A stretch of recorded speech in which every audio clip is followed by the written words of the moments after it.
헐렁한 바지와 짧고 꽉 끼는 옷도리, 대나무 지팡이와 작은 중절모, 칫솔 모양 코수염과 심한 팔자걸음, 주변 지인들에게 빌린 소품의 조합으로 세계 영화사에서 가장 유명한 캐릭터가 된 영화감독이 있습니다. 2026년을 살고 있는 우리에게도 친숙한 감독인데요. 바로 찰리 채플린입니다. 1914년 찰리 채플린은 팬터마임 배우로서 더 트램프, 떠돌이라는 이름의 캐릭터를 개발했습니다. 그리고 1936년 모던타임즈가 개봉하기까지 22년간 자기 영화 세계에서 고유한 캐릭터로 발전시켜 나가는데요. 찰리 채플린은 왜 이토록 떠돌이 캐릭터를 고수했을까요? 1895년 영화가 처음 등장했을 때 당시 예술계와 철학계는 자본주의 사회로 급변하는 시대적 흐름에 따라 근대성이라는 개념을 가장 중요한 화두로 삼았습니다. 생산성 증대를 위해 노동이 분업화되고 개인은 거대한 시장 메커니즘 아래 자신의 위치를 인식할 수 없게 되면서 세계는 파편화되었거든요. 이에 따라 세계와 개인은 어떤 관계를 맺는가에 관해 논의가 이어졌습니다.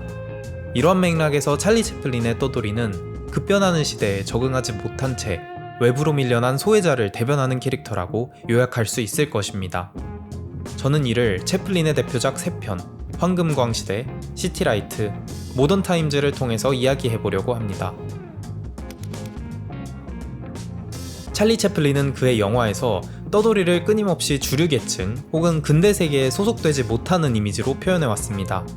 북적이는 댄스홀에 들어가도 미녀와 눈을 마주쳐도 그는 주목은커녕 시선조차 받지 못하죠. 이 장면처럼 군중 속에 고립된 떠돌이의 이미지가 이를 뒷받침해줍니다. 또 그는 애초에 작중세계에서 존재하지도 못하는 인물이기도 합니다. 시티라이트에서 떠돌이는 그의 주요 주변 인물인 주정뱅이 브루주아와 가난한 맹인 소녀에게 마치 없는 존재처럼 그들을 맴돌죠. 주정뱅이는 만취한 새벽이 지나 술이 깨고 나면 떠돌이를 알아보지 못하고 소녀는 그의 얼굴조차도 볼 수 없으니까요. 떠돌이는 분명 거리를 방랑하지만 추방당하고 보이지 않는 자로서 근대세계를 유령처럼 배회합니다. 때로 떠돌이는 스스로를 근대사회에서 격리되기를 선택하기도 합니다. 노동착취적인 생산 방식에서 쥐꼬리만한 녹봉을 받으며 가난하게 사느니 차라리 감옥에서 지내기를 선택하고 자발적으로 소외되죠. 이처럼 떠돌이는 행동은 달라도 근대세계 내부에 존재할 수 없는 인물처럼 그려집니다. 소속되지 못하거나 보이지 않거나 스스로 격리되기를 선택하는 떠돌이의 각 모습에서 우리는 적어도 그가 이 세계에 적응하지 못하고 있음을 알 수 있습니다. 철진한 19세기 영국 부르주아 복장과 더불어 생각해볼 때 떠돌이는 새롭게 도래한 시대에 쉽사리 편입되지 못하는 전근대적 인물이라고 볼 수 있죠. 오랜 세월 슬랩스틱 코미디 장르를 고수해온 찰리 채플린이 유성 영화를 거부했다는 것은 유명한 사실입니다. 채플린은 목소리를 얻는다는 것은 연기의 측면에서나 매체의 측면에서나 영화의 본질을 흐리게 만든다고 생각했습니다. 때문에 유성영화가 등장하고도 약 8년 동안 무성영화를 고집했는데요. 찰리 채플린이 이 지점에서 대사를 활용하는 지점도 주목해볼만 합니다. 무성영화 기간 동안 인물의 대사는 자막을 통해서만 선택적으로 관객에게 도달했고 거기에는 채플린의 의도가 덧붙여졌습니다. 유성영화가 등장하기 전에 제작된 황금광 시대에서 떠돌이는 주류계층 여성들과 식사를 나누는 상상에서 그리고 자신이 벼락부자가 되어 주류에 편입되었을 때만 자막대사를 얻을 수 있습니다. 이외에는 신체의 움직임으로만 의사를 전달해야 하고 더러는 말할 수 없는 자이기도 하죠. 유성영화가 등장한 이후 채플린의 영화는 목소리를 얻게 됩니다. 그러니 더 이상 신체의 움직임만으로 소통하는 슬랩스틱 코미디언은 자립할 수 없습니다. 시티라이트의 오프닝에서 볼 수 있듯 연설하는 시장 뒤로 신체만을 지닌 떠돌이는 조롱과 야유의 대상이 되고 그 현장에서 추방당하는 것처럼 말이죠. 채플린이 자신의 영화에 목소리를 적극적으로 넣기 시작한 것은 그의 마지막 무성 영화인 모던타임즈에서인데요. 이 작품에서 목소리의 주인은 공장 감독관과 광고 멘트 성우입니다. 근대적인 시스템에서는 노동 착취를 효율로 포장하는 감시자와 미디어가 주도권을 가질 수 있었고 그들만이 목소리를 소유할 수 있는 것이죠. 반대로 떠돌이는 술집에서 노래할 때만 목소리를 얻습니다.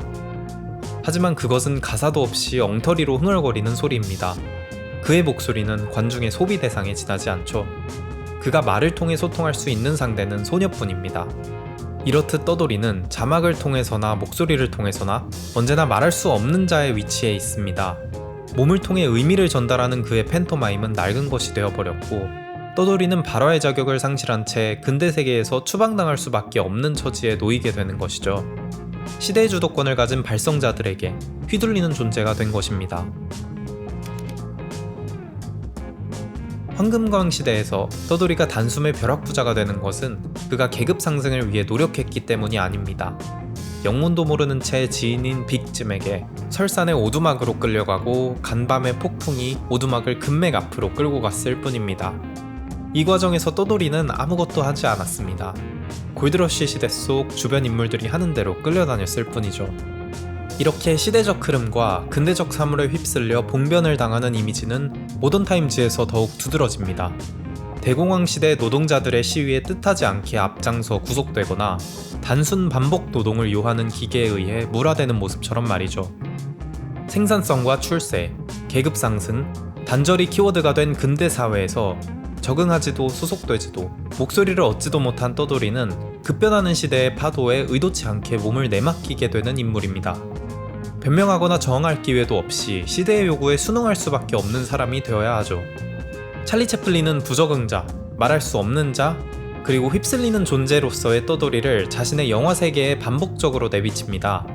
이를 통해 계급 상승과 실용성이라는 가치를 최우선시하는 근대 사회에서 소외되는 이들을 상기시키려고 한 것이죠.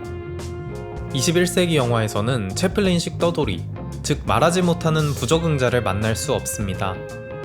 하지만 그것이 우리가 살고 있는 현실 세계에서 떠돌이 같은 이들이 완전히 사라졌음을 의미하지는 않습니다. 현 시대에도 인터넷이나 AI 기술의 속도를 따라가지 못해 디지털 공적 공간에서 배제되는 이들이 있다는 것을 생각할 때 떠돌이의 형상이 완전히 과거의 것이라고 말할 수 있을까요?